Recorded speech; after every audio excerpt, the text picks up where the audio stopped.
Hello student, आप सभी का semester 5 session 23-27 session 22-26 session BBM university में मेजर पेपर 9 हिस्ट्री में जो भी क्वेश्चन पूछा जाएगा वो मैं आपको बताऊंगा इस वीडियो में। तो आप सभी बच्चे वीडियो को ध्यान से देखिए, पसंद आए तो लाइक और शेयर करिएगा, ठीक है। पहला क्वेश्चन है, describe the growth of the press and its role in the Indian national movement. Press का यानी जो उसका ग्रोथ है, ठीक है, उसके बारे में पढ़ना है। साथ ही साथ इसका क्या रोल है हमारे भारतीय जो नेशनलिस्ट मूवमेंट थे उनमें बताना है। तो प्रेस का विकास भारतीय राष्ट्रीय आंदोलन में इसकी जो भूमिका है इसके बारे में आइए चलिए हम लोग चर्चा करते हैं। तो इसका उत्तर लिखिएगा आप लोग कि भारतीय राष्ट्रीय आंदोलन के इतिहास में जो प्रेस है, जिसमें आपको मालूम है समाचार पत्र न्यूज़पेपर आते हैं, पत्रिकाएं आते हैं, आर्टिकल्स आते हैं, ये सभी के सभी एक अत्यंत ही महत्वपूर्ण और निर्णायक भूमिका निभाते हैं। यह केवल सिर्फ सूचना का माध्यम ही नहीं है, बल्कि जन जागरण, राजनीतिक चेतना और साथ ही साथ राष्ट्रीय एकता का एक सशक्त उपकरण बन गया है। अगर प्रेस की विकास की प्रक्रिया को समझना है तो आपको हमारे सबसे पहले भारतीय स्वतंत्रता संग्राम जो है इसकी प्रकृति और साथ ही साथ इस चीज़ को गति देने के रूप में किस प्रकार इसने अपना भूमिका निभाया इसके बारे में समझना पड़ेगा। तो आइए चलिए समझाते हैं कि प्रेस का क्या रोल है। तो भारत में आधुनिक जो प्रेस है यानी मॉडर्न प्रेस की जो शुरुआत है वो 18वीं शताब्दी के अंत में हुई, मतलब लास्ट एटीज में बोल सकते, 18 में समझ सकते हैं। 1780 में जेम्स ऑगस्टस हिक्की द्वारा प्रकाशित जो हिकीस बेंगॉल्स गैजेट जो है वो भारत का हमारा सबसे पहला जो न्यूज़पेपर था वो था। यह अंग्रेजी भाषा में जरूर था और मुख्यतः ये ब्रिटिश अधिकारी जो है उनकी आलोचना करता था। हालांकि यह कहा जाए तो लंबे समय तक नहीं चल सका, लेकिन इससे क्या हुआ, इसने भारत में जो स्वतंत्र पत्रकारिता है बेसिकली उसकी नींव इन्होंने रख दी। इसके बाद धीरे धीरे कई जो अन्य समाचार पत्र है वो प्रकाशित होने लगे, जिनमें अंग्रेजों के साथ साथ हमारी जो भारतीय भाषा है उनमें पत्र पत्रिकाएं क्या होनी शामिल होने लगी, ठीक है। अब हमारा 19वीं शताब्दी में क्या होता है, भारतीय भाषाओं में प्रेस का जो तेजी से एक विकास देखने को मिला। इसी दौर में राजा राम मोहन राय जी ने अपना जो संवाद है कौमुदी और मीरात उल अखबार जैसे पत्रों के माध्यम से जो सामाजिक और चाहे राजनीतिक सुधार है उनकी आवाज़ उठाई है। इसी प्रकार ईश्वर चंद्र विद्यासागर जी और अन्य कई हमारे पास समाज सुधारकों ने भी प्रेस का जो उपयोग है उसके उपयोग के थ्रू शिक्षा, स्त्री अधिकार और जो सामाजिक कुरीति है उनके जो विरुद्ध विषय जन जागरूकता है उसको फैलाने के लिए काम किया। इस प्रकार प्रेस जो है धीरे धीरे केवल समाचार देने का माध्यम नहीं रहा, बल्कि ये समाज में एक परिवर्तन लाने का साधन बन चुका था, ठीक है। इस प्रकार प्रेस जो है समाज में, सोसाइटी में चेंजेस भी ला रहा था। प्रेस के विकास में एक महत्वपूर्ण मोड़ तब आया जब वो बेसिकली क्या हुआ, उसने हमारे भारतीय जो राष्ट्रीय चेतना है उसका उदय हुआ। 19वीं शताब्दी के उत्तरार्ध में बेसिकली जब इंडियन नेशनल कांग्रेस की स्थापना हुई, यानी 1885 में, जिसे हम जानते हैं एओ होम, जो एक अंग्रेज अधिकारी था उसके द्वारा बनाया गया था, तब प्रेस ने उनके विचार और उनके जो कार्यक्रम को बेसिकली जनता तक पहुंचाने में एक महत्वपूर्ण भूमिका निभाया। विभिन्न जो समाचार पत्र है उन्होंने ब्रिटिश नीतियाँ जो है उनकी आलोचना की और भारत में देखिए जो लोगों का अधिकार है उन सभी चीज़ों के मांग को उन्होंने प्रबल किया। इस समय कई जो प्रमुख हमारे राजनीतिक समाचार पत्र सामने आए जिन्होंने स्वतंत्र आंदोलन की दिशा यहाँ प्रदान की। उदाहरण के लिए जैसे बाल गंगाधर द्वारा जो प्रचलित बेसिकली न्यूज़पेपर है केसरी, और मराठा ने जो राष्ट्रवादी विचार है उनको क्या क्या जन जन तक पहुँचाया। जो तिलक जी थे, तिलक ने अपने लेखों के माध्यम से लोगों में स्वराज की जो भावना है उसे जागृत किया। इसी प्रकार महात्मा गांधी जी ने यंग इंडिया, हरिजन और जो नवजीवन जैसे कई पत्रिकाओं के माध्यम से सत्य, अहिंसा और जो स्वदेशी चीज़ें उन चीज़ों के बारे में अपना जो विचार है वो प्रचार प्रसार किया। उनके लेखों ने बेसिकली आंदोलन को एक वैचारिक जो आधार है वो प्रदान किया और जनता को संगठित करने का कार्य किया। अब बात करें प्रेस की जो भूमिका है, केवल विचारों के प्रसार तक सीमित नहीं थी, बल्कि ये ब्रिटिश सरकार की जो दमनकारी नीतियाँ थी उन सभी का ये विरोध करने का भी एक सशक्त माध्यम था। जब अंग्रेजों ने बेसिकली क्या किया, कठोर कानून लागू किए, जैसा कि आपको मालूम है वर्नाकुलर प्रेस एक्ट, तो इसने प्रेस का जो खुलकर विरोध किया। इन कानून का उद्देश्य यही था कि भारतीय भाषाओं के जो समाचार पत्र हैं उनको नियंत्रण कंट्रोल किया जा सके, ताकि वह सरकार के खिलाफ कोई आवाज़ ना उठा सके। लेकिन कहा जाए इसके विरुद्ध यहाँ पर जो पत्रिकाएं हैं, संपादक है, उन्होंने साहसपूर्ण अपने जो विचार है वो अभिव्यक्त करने का कार्य किया और जनता को जो सच्चाई है वो पहुंचाने का यहाँ पर कार्य करने की कोशिश की। भारतीय राष्ट्रीय आंदोलन के दौरान जो प्रेस ने उसने क्या किया, एक जनमत निर्माण किया, पब्लिक ओपिनियन में एक महत्वपूर्ण भूमिका निभाई। इससे लोगों को उनके जो अधिकार है उसके प्रति जागरूक किया गया और साथ ही साथ उन्हें संगठित किया गया और स्वतंत्रता के लिए उन्हें प्रेरित भी किया जाने लगा। प्रेस ने विभिन्न आंदोलन जैसे स्वदेशी आंदोलन हो, चाहे असहयोग आंदोलन हो, भारत छोड़ आंदोलन हो, इन सभी को व्यापक समर्थन देने की कोशिश की। एक ऐसा मंच बन चुका था प्रेस बेसिकली जो राष्ट्रवाद या नेशनलिज्म की जो भावना है उसको बल दिया और लोगों में जो एकता है उसका विकास ना संभव हो पाया।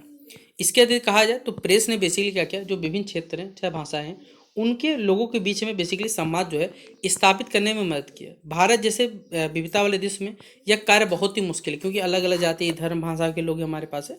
तो समाचार पत्र के माध्यम से एक क्षेत्र की घटनाएं हो वो दूसरे क्षेत्र तक पहुंचती थी, जिससे जो राष्ट्रीय एकता है उसकी जो भावना ये भी मौजूद होती चली गई। हालांकि आपको मालूम है प्रेस का भी भैया बहुत सा चुनौती सामना करना पड़ा। ब्रिटिश सरकार ने कई बार सेंसरशिप हो गया, जुर्माना हो गया और जेल सजा के माध्यम से इसे दबाने का प्रयास भी किया, लेकिन फिर भी भारतीय पत्रकारों ने अपने कर्तव्य से बेसिकली पीछे नहीं हटा और स्वतंत्रता के लिए अपनी जो कलम है उसको हथियार बना लिया। निष्कर्ष यही हुआ कि प्रेस का जो विकास है वो हमारी भारतीय समाज और राजनीति के लिए एक महत्वपूर्ण परिवर्तनकारी कह सकते प्रक्रिया थी। इससे न केवल लोगों को जागरूकता मिली बल्कि लोग एकजुट भी हुए, राष्ट्रीय आंदोलन को या स्वतंत्र आंदोलन को एक गति भी मिली। और भारतीय राष्ट्रीय आंदोलन में प्रेस की जो भूमिका है इतनी महत्वपूर्ण है कि इसे उस समय का बेसिकली जो मुख्य योद्धा है वो कहा जाता था, जिससे बिना अगर आप हथियार उठाए भी क्या कर सकते हैं, स्वतंत्रता की लड़ाई को उसने मौजूद किया था। तो ये पहला क्वेश्चन था जो आपसे बच्चों के पेपर में पूछा जाएगा 15 मार्क्स में। तो मोस्ट वीवीआई सवाल है, इसको आपको पढ़ के जरूर जाना है, ठीक है। अब अगला क्वेश्चन है आपसे बच्चों जो पूछा जाएगा पेपर में, throw light on the causes of the revolt of 1857। Star mark कर लीजिए, 100% गारंटी के साथ ये सवाल पूछा जाएगा। 1857 का जो विद्रोह था इसके क्या कारण थे, इसके बारे में प्रकाश डालने बोला गया है। तो 1857 का विद्रोह आप सभी बचपन में रानी लक्ष्मीबाई के बारे में पढ़े होंगे, मंगल पांडे जी के बारे में पढ़े होंगे। 1857 का विद्रोह भारत का पहला स्वतंत्र संग्राम जो हुआ, लेकिन सफल नहीं हो पाया। इसके कारण बहुत सारे थे, लेकिन इसने जो अंग्रेजों की जड़ें है वो हिला कर रख दी थी कि हमारे देश में भी लोग अगर एकजुट हो जाए तो अंग्रेजों को भगाना कोई मुश्किल बड़ा बात नहीं है, ठीक है। तो रिवॉल्ट ऑफ 1857 भारतीय इतिहास की एक निर्णायक घटना थी, जिसे अक्सर हम लोग प्रथम स्वतंत्र संग्राम भी कहते हैं। यह कोई अचानक हुआ एक दिन का विद्रोह नहीं था, बहुत लंबे समय तक लोगों के बीच में असंतोष, आर्थिक जो शोषण था, चाहे राजनीतिक हस्तक्षेप था और सामाजिक जो धार्मिक चाहे आशंका था, इन सभी का एक रिजल्ट था बेसिकली। इस कारण को समझने के लिए आपको उस समय का जो व्यापक परिस्थिति था उसको थोड़ा समझना पड़ेगा, तभी आप इस क्वेश्चन का वास्तविक मतलब समझ सकते हैं, ठीक है। तो सबसे पहले अगर हम कारणों के बारे में बात करें, जिसे राजनीतिक कारण पर समझाते हैं, तो अंग्रेजों की जो विस्तारवादी नीति थी उसने क्या किया, भारतीय हमारे जो शासक थे उनके मन में गहरा असंतोष पैदा कर दिया था। ब्रिटिश ईस्ट इंडिया कंपनी जो कि लूट कंपनी है, लगातार भारतीय राज्यों को अपने अधीन कर रही थी, जिसमें आपको मालूम होगा डलहौजी नाम का एक लीचड़ था, जिसके द्वारा हड़प की नीति, जिसे हम डॉक्ट्रिन ऑफ लैप्स के नाम से जानते हैं, ये लागू किया गया था। इसके तहत जिन शासकों का कोई सगा मतलब खुद का अगर कोई तरह नहीं होगा तो उस राज्य को कंपनी क्या करे, अपने अधिकार में लेगा। इस नीति के कारण आपको मालूम होगा झांसी की रानी कहानी आपने पढ़ा होगा, सतारा हो गया, ठीक है, महाराष्ट्र हो गया, नागपुर जैसे कई राज्य जो है वो बेसिकली अंग्रेजों के अधीन हो गए। इससे हमारे भारतीय राजाओं और जो नवाब थे उनमें एक असंतोष और जो रोष है वो बढ़ चला था। ये पहला राजनीतिक कारण था, ठीक है। दूसरा, अगर आर्थिक कारण में बात करें, इकोनॉमिक फैक्टर्स के बारे में बात करें, तो विद्रोह के लिए अन्य भी बहुत सारे ऐसे महत्वपूर्ण फैक्टर्स थे। जैसे अंग्रेजों की नीतियों ने बेसिकली हमारी जो भारतीय अर्थव्यवस्था है उसको कमजोर कर दिया था। जो हमारे पारंपरिक उद्योग थे, ठीक है, ट्रेडिशनल जो बिजनेस था, विशेषकर हस्तशिल्प था और जो कुटीर उद्योग था, उसने क्या किया, ब्रिटिश जो भी मशीन निर्मित सामान आने लगा ये नष्ट होने लगा। किसानों पर भारी कर लगा दिया गया, जिससे उनकी स्थिति जो और भी दयनीय होगी। जमींदार और जो राजस्व नीति है उन सभी ने क्या किया, ग्रामीण जो समाज है उसको अस्थिर कर दिया। इस कारण क्या हुआ, आर्थिक शोषण ने भी और व्यापक स्तर पर क्या असंतोष को जन्म दिया। तीसरा कारण पर बात करें तो सामाजिक और धार्मिक कारण भी कुछ कम महत्वपूर्ण नहीं थे। अंग्रेज जो है भारतीय समाज में सुधार के नाम पर खाली इंटरफेयर कर रहे थे। जैसे सती प्रथा का उन्मूलन हो गया, क्या कहते हैं, विधवा जो विवाह है बेसिकली हमारे पास उसको प्रोत्साहन मिला। हालांकि ये सुधार देखा जाए तो मानवीय दृष्टि उचित थे, लेकिन कई भारतीयों को ये लगा कि अंग्रेज जो है उनके जो धर्म है और परंपराओं को नष्ट करना चाहते हैं। बेसिकली ईसाई जो क्रिश्चियन मिशनरीज है उनकी गतिविधियों से इस आकांक्षा और बढ़ाया गया कि अंग्रेज जो है भारतीयों को जबरन धर्म परिवर्तन प्रेरित करे। जैसा कि आप सभी बच्चों को मालूम होगा कि भाई ये ईसाई धर्म हमारे देश के नहीं है, ये बाहर से आया हुआ धर्म है, ठीक है। इसको थोपा गया भारत के लोगों पे। जैसे आप सभी जानते होंगे कि जो भी बेसिकली हमारे झारखंड में बहुत सारे ऐसे ट्राइबल पीपल है जिनको बेसिकली ईसाई ये जो मिशनरीज द्वारा धर्म परिवर्तन करवाया जाता है और उनको बोला जाता है कि भाई आप ना हम हमारा धर्म मानो, हम आपको मंथली इतना रुपया देंगे। बहुत सारे ऐसे केसेस आप हर साल सुनते होंगे, ठीक है। तो ये कहीं ना कहीं जिस कारण से लोगों के मन में एक असंतोष बन के रहा था। दूसरा था सैनिक असंतोष। विद्रोह का सबसे तात्कालिक और जो चिंगारी देने वाला फैक्टर था वो ये था, ठीक है। भारतीय सिपाही जो है वो सैनिकों की अंग्रेजी में सेना भेदभाव का सामना करना पड़ता था। पहला, कम वेतन, कम सुविधा, पद में उन्नति भी नहीं, बहुत कम मिलता था। इसके अलावा विदेश में सेवा सी वॉयज से करने के लिए उन्हें बाध्य करना, बेसिकली बाध्य किया जाता था, और उनकी जो धार्मिक मान्यता है उनके खिलाफ था। इन सब कारकों ने बेसिकली क्या किया, सिपाहियों में भी क्या किया, एक असंतोष बढ़ता चला गया। विद्रोह का तात्कालिक कारण 1857 में क्या हुआ, एक नया राइफल आता, इनफील्ड राइफल, जिसमें कारतूस लगते, गोलियां थी, और इस कारतूस को मुंह से काटना पड़ता था। और ये अफवाह नहीं, रियलिटी था, ठीक है। ये जो कारतूस था, इसमें बेसिकली गाय और जो सुअर है, ठीक है, जिसकी से चर्बी लगी हुई थी। आप चाहे हिंदू पक्ष की हो चाहे मुस्लिम पक्ष की हो, दोनों वर्ग के सिपाहियों के लिए धार्मिक भावनाओं को ठेस पहुंचाता है। और यही घटना बेसिकली क्या किया, सबसे पहले असंतोष को बेसिकली विस्फोट दिया। और मंगल पांडे जी ने, बैरकपुर अपना नाम सुना होगा, उठ गया यहाँ से, बेसिकली चिंगारी मिल चुका। और यही चीज़ अगर माना गया था, 10 मई का डेट था, 10 मई को ये एग्जीक्यूट अगर हो जाता एग्जिट डेट पे, तो भाई ये विद्रोह सफल भी हो जाता। लेकिन कह सकते हैं ना, कुछ चिंगारी अंग्रेजों ने बेसिकली दिया, जिस वजह से एग्जिट डेट पे नहीं हो पाया। वरना ये जो प्रोग्राम था ना कि इस वजह स्वतंत्र संग्राम लड़ाई, ये सफल भी होता हमारा उस समय का। इसके अतिरिक्त क्या हुआ, प्रशासनिक कारण भी विद्रोह के पीछे थे। अंग्रेजों का शासन जो है भारतीयों के लिए दमनकारी और एक निरंकुश बनता जा रहा था। भारतीयों को उच्च प्रशासनिक पदों से वंचित रखा जाता था, और उनके साथ भेदभाव हमेशा किया जाता था। न्याय प्रणाली भी जो थी वो अंग्रेजों के साथ थी, जिससे अंग्रेजों लोगों को बेसिकली विश्वास अंग्रेजों पर ऐसे भी नहीं था, आज भी नहीं है। निष्कर्ष यही है, 1857 का जो विद्रोह है वो कई कारणों का बेसिकली संयुक्त प्रभाव देखने मिला।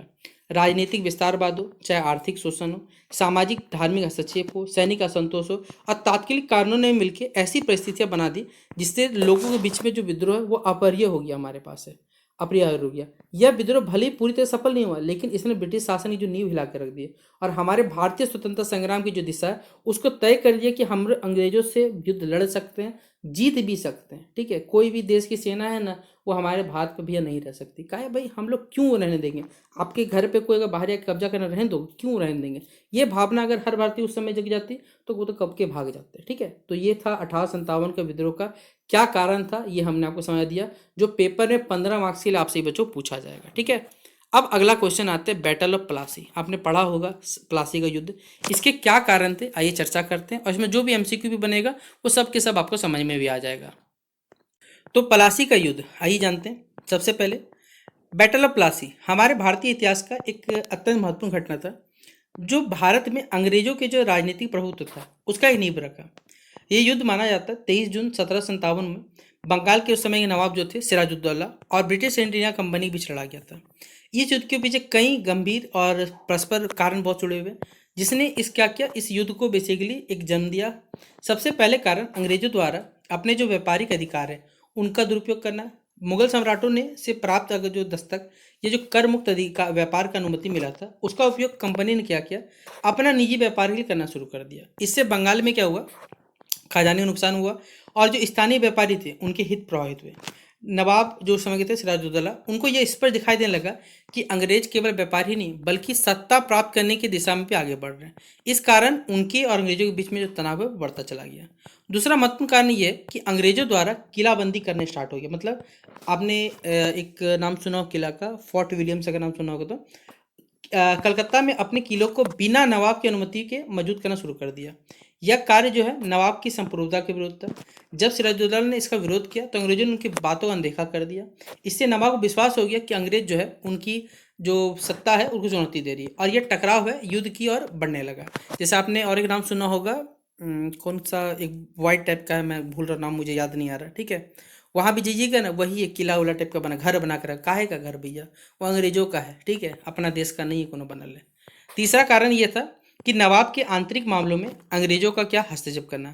बंगाल के दरबार में पहले से कई गुट मौजूद थे और अंग्रेजों ने इस स्थिति का लाभ दिया। उन्होंने नवाब के विरुद्ध जो अपने पक्ष है वो करना शुरू कर दिया। विशेष रूप से उनका ही एक साला था, अगर मैं सही हूँ तो, मीर जाफर, जो नवाब की सेना का सेनापति था, अंग्रेजों के साथ पहले मिल गया। इस षड्यंत्र में युद्ध के जो परिणाम थे उनको प्रभावित करने वाले सबसे एक कह सकते गद्दार जो था वो था मीर जाफर, क्योंकि युद्ध के समय मीर जाफर ने ही नवाब का साथ नहीं दिया था। एक अन्य महत्वपूर्ण कारण है नवाब और अंग्रेजों के बीच में जो बढ़ता हुआ अविश्वास था। सिराजुद्दौला एक स्वतंत्र और सशक्त शासक बनना चाहते थे, वहीं पर अंग्रेज जो है बंगाल में अपने प्रभाव को बढ़ाना चाहते थे। दोनों के बीच में यह टकराहट धीरे धीरे गहराई बढ़ती चली गई और किसी समझौते की जो भावना है वो समाप्त हो चुकी थी। तत्कालीन कारणों की बात करें तो 1756 में नवाब द्वारा कलकत्ता पर भी आक्रमण पर उल्लेखनीय है। नवाब ने अंग्रेजों को वहां से निकाल दिया और अपने नियंत्रण को साबित किया। घटना में अंग्रेजों का आक्रामक बना दिया। उन्होंने अपनी सेना को पुनर्गठित किया और रॉबर्ट क्लाइव, ठीक है, उनके नेतृत्व में क्या किया, नवाब के विरुद्ध बेसिकली जो युद्ध है उसका तैयारी किया।